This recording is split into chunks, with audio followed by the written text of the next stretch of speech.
Padre, então hoje, no contexto atual, nós podemos afirmar que a teologia da libertação é o comunismo dentro da igreja.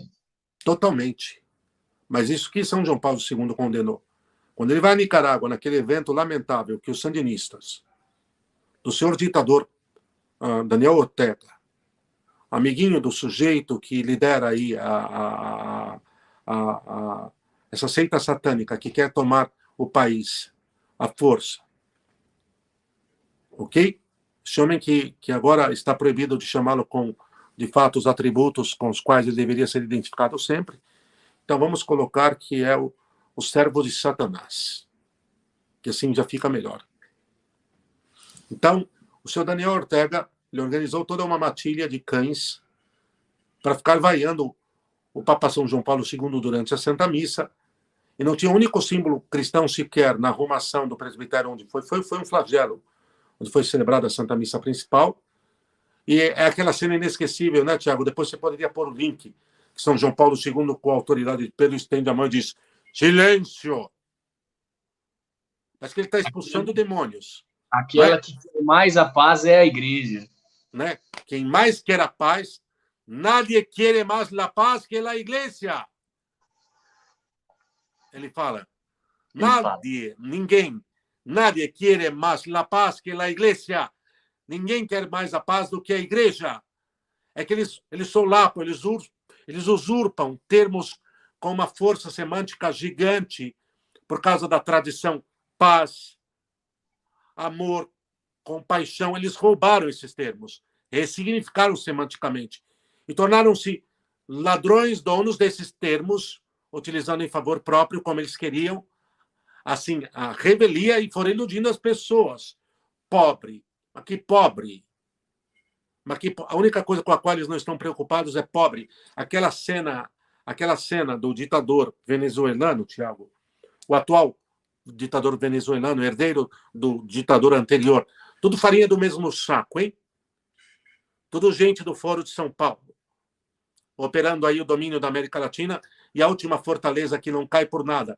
E nós somos a América Ibérica Portuguesa. Talvez aí está uma das chaves. Mas assim, que é muita coisa, só para nós entendermos.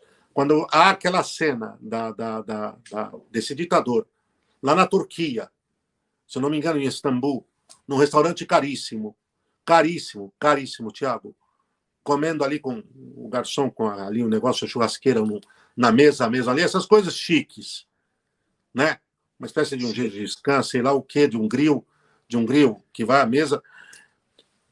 Uma pessoa conhecida de uma pessoa minha, venezuelana, que está no Brasil há um certo tempo trabalhando aqui, diz assim, Tiago, olha, e o clero apoiou, o clero sandinista, o clero revolucionário apoiou. A revolução não teria sido possível, eu vou puxando muitas coisas, mas amarro elas depois.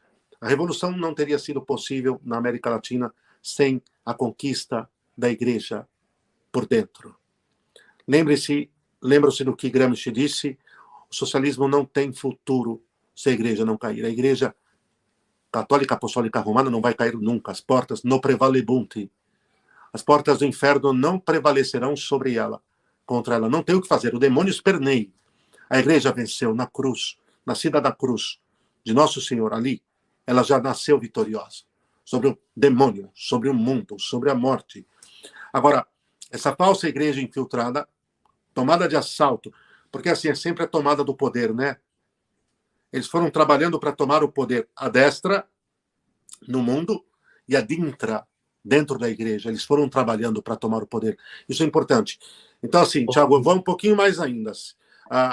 Quando nós temos, não seria possível a chegada deles ao poder se não fosse a cooptação do clero, ou melhor, eles formaram esse clero que levaria eles ao poder, sob esse discurso libertário da teologia da libertação, de mitigar o sofrimento. A única coisa que eles não estão preocupados é com isso. Bom, mas tocam em chave em palavras que, enfim, comovem as pessoas.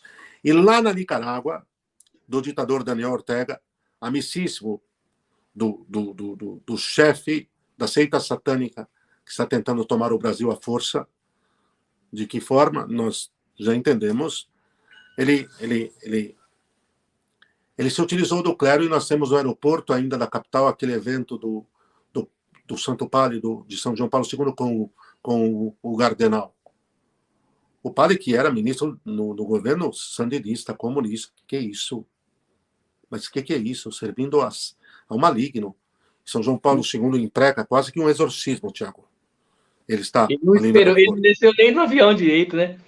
Não, ele já viu, ele disse, espera aí, o demônio está reinando por aqui. Isso aqui precisa de um exorcismo, o demônio está reinando. E aí nós vemos que a infiltração, ela cumpria um trabalho muito bem cumprido.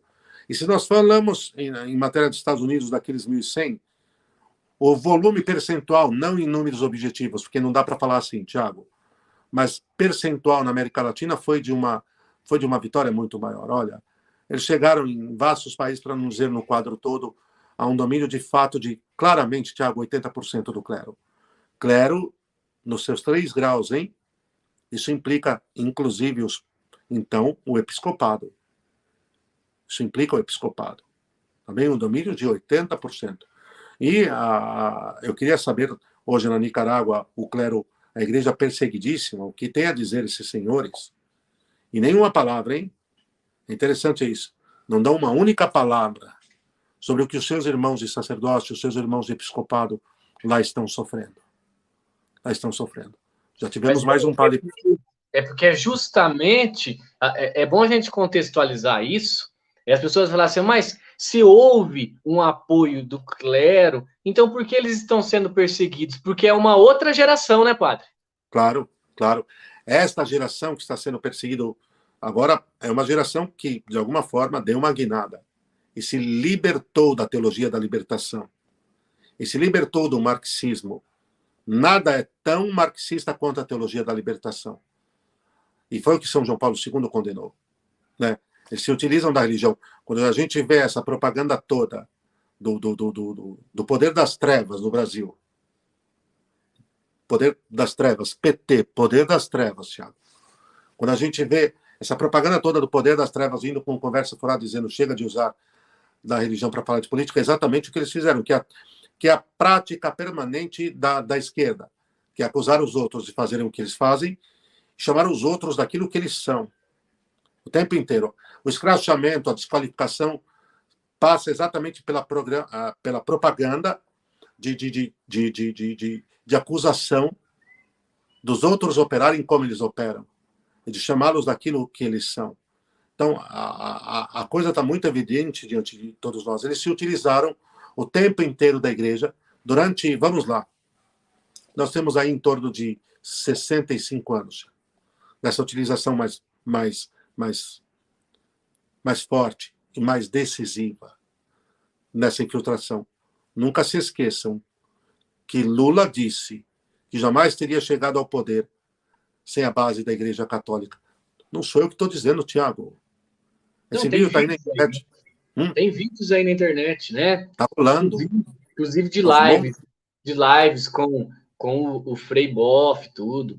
Né? Ele está na internet, tá disponível aí em vários canais, é público. Não, a gente pode falar porque isso é um fato público. Público, Tiago, mas o vídeo principal que o CDB utilizará no documentário, não há dúvida alguma, sobre Simbres, e que o Bernardo utiliza no documentário, eles estão no meio de nós, ou entre nós. O que acontece é que o principal vídeo, Tiago, é esse senhor, no avião presidencial, nos dias em que ele era presidente, dizendo, não sei se ainda estava ação ou não, porque aí não dá para mensurar, porque eu acho que vive embriagado, ele dizendo que não teria chegado ao poder se não fosse a base da Igreja Católica. Ele falou, eu tenho sindicatos, eu tenho a CUT, eu tenho tudo isso, e eu tenho a base da Igreja Católica, a SEBS e companhia. Ele estava dizendo, é esse senhor que estava dizendo, eu não teria chegado ao poder se não fosse a Igreja Católica. Mas em toda a América Latina foi isso. Toda a América Latina foi isso. Não teriam chegado a poder nunca se não fosse a Igreja Católica.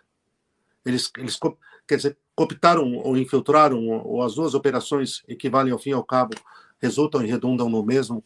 Quer dizer, nós temos o reflexo disso é que a operação deu certo, chegou a um pico, foi muito bem articulada.